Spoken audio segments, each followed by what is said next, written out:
నేను ఈ రోజు సైబర్ క్రైమ్ లో అమౌంట్ పోగొట్టుకోవడం జరిగింది. ఎట్లా జరిగింది అంటే మొన్న మా కూతురు లండన్ కి వెళ్ళింది. సెండ్ ఆఫ్ చేయడానికి వెళ్ళిన కదా, వీడియో కూడా పెట్టిన. వెళ్ళిన తర్వాత పిన్ని నేను రీచ్ అయ్యాను అని చెప్పేసి మెసేజ్ పెట్టింది. ఆ రోజు వెళ్ళగానే ఓకే ఆకి అని చెప్పేసి అన్న. మళ్ళీ తర్వాత ఇక్కడ న్యూ నంబర్ తీసుకున్నాను పిన్ని, ఈ నంబర్ కి వాట్సాప్ వస్తుంది, ఏదైనా దీని నంబర్ కి కాల్ చేయండి అని చెప్పేసి అనింది.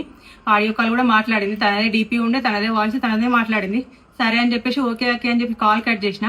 పొద్దున లేవగానే ఆకి ఫోన్ మెసేజ్ చేసింది, పిన్ని నాకు కొద్దిగా అమౌంట్ అవసరం ఉండే, నా ఫోన్ది పని చేయట్లేదు, ఫోన్ పే కానీ అకౌంట్ డీటెయిల్స్ పని చేయట్లేదు, నాకు సాయంత్రం పడుతుంది అన్నారు, బ్యాంకుకి వెళ్ళి అడిగితే నేను మళ్ళీ ఈవినింగ్ సెండ్ చేస్తాను, పంపి పిన్ని అండి. సరే ఏం ఎమర్జెన్సీలో ఉన్నదో సెండ్ అయితే అంటుంది కదా అని చెప్పేసి నేను అమౌంట్ పంపించిన. మళ్ళీ కాపసేపటి తర్వాత మళ్ళీ కొద్దిగా అమౌంట్ కావాలనండి.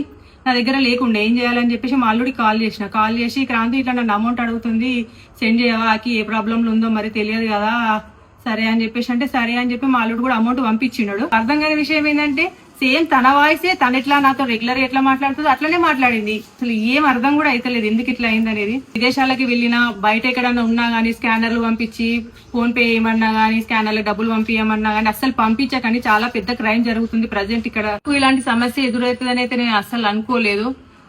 అందరూ కొద్దిగా జాగ్రత్తగానైతే ఉండండి.